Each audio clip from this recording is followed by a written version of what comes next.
Welcome back to the channel, everybody. Today we're diving deep into a topic that's close to all of our hearts: achieving financial freedom.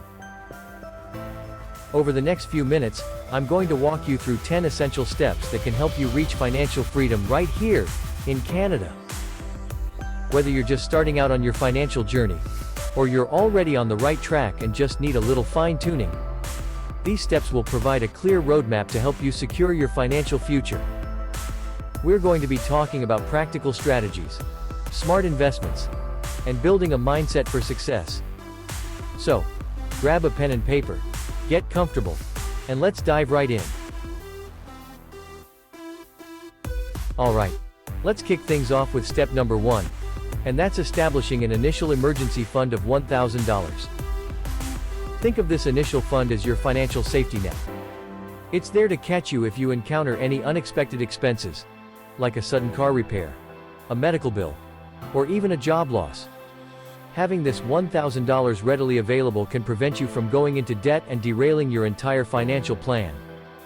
It's about building that financial peace of mind, knowing you have a buffer to handle life's little curveballs. Building a solid financial foundation takes time, and this $1,000 emergency fund is the cornerstone. So take a look at your budget. See where you can make some adjustments and prioritize setting aside that initial $1,000. You'll thank yourself later. Now let's move on to step number 2. And this one is all about maximizing free money. We're talking about taking full advantage of your employer's RRSP matching program. If your employer offers this benefit, it's essentially like getting a guaranteed return on your investment. And who doesn't love a good return? So, check with your HR department. Find out the details of your company's RRSP matching program, and make sure you're contributing enough to get the full match. It's a simple yet powerful way to supercharge your retirement savings without lifting a finger. Alright, moving on to step number 3, and this one is all about tackling those pesky high-interest debts. We're talking about credit card balances, payday loans, or any other debts that are charging you an arm and a leg in interest. These high-interest debts can be a real drag on your finances, eating away at your income each month and preventing you from reaching your financial goals.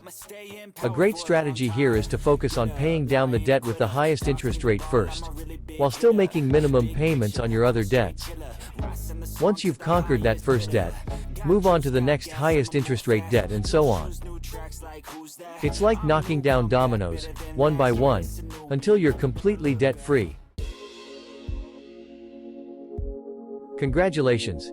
You've made it to step number 4.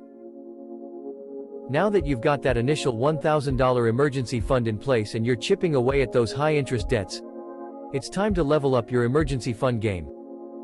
Instead of just having $1,000, we want to aim for a more robust emergency fund that covers 3 to 6 months of your living expenses.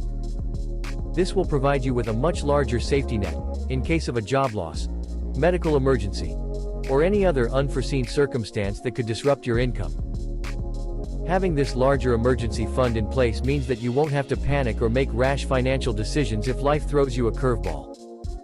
You'll have the financial breathing room to assess the situation, explore your options, and make sound decisions without feeling financially overwhelmed. Alright, let's move on to step number 5. And this one is a big one: buying your first home. Now I know the Canadian housing market can seem daunting, but owning a home is still a fantastic way to build wealth and achieve financial stability. The key here is to start with a solid down payment. Ideally, you want to aim for a down payment of at least 5%. This will not only make you a more attractive borrower to lenders, but it will also lower your monthly mortgage payments and save you money on interest in the long run. Start by setting a realistic budget for your home purchase, factoring in all the associated costs like closing costs, property taxes, and potential maintenance expenses. Then, create a savings plan and stick to it. Alright, moving on to step number 6. And this one is all about mastering your spending habits and avoiding those dreaded impulse purchases. We're talking about setting aside 15% of your income specifically for big purchases. Now these big purchases could be anything from a new car, or a dream vacation, to a down payment on a rental property, or even starting your own business.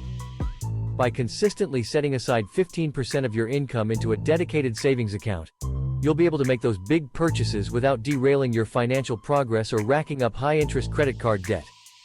It's all about being proactive with your finances, anticipating your future needs and wants, and setting yourself up for financial success. Alright, let's talk about step number 7, and that's putting your money to work for you through the power of investing. We're talking about allocating 25% of your household income towards investments. Now I know investing can seem intimidating, especially if you're new to it. But trust me, it's one of the most effective ways to grow your wealth over time. A great approach for beginners is to start with low-cost index funds or ETFs that track the performance of the overall market. This way, you're diversifying your investments and reducing your risk. Remember, investing is a long-term game. Focus on building a diversified portfolio that aligns with your risk tolerance and financial goals.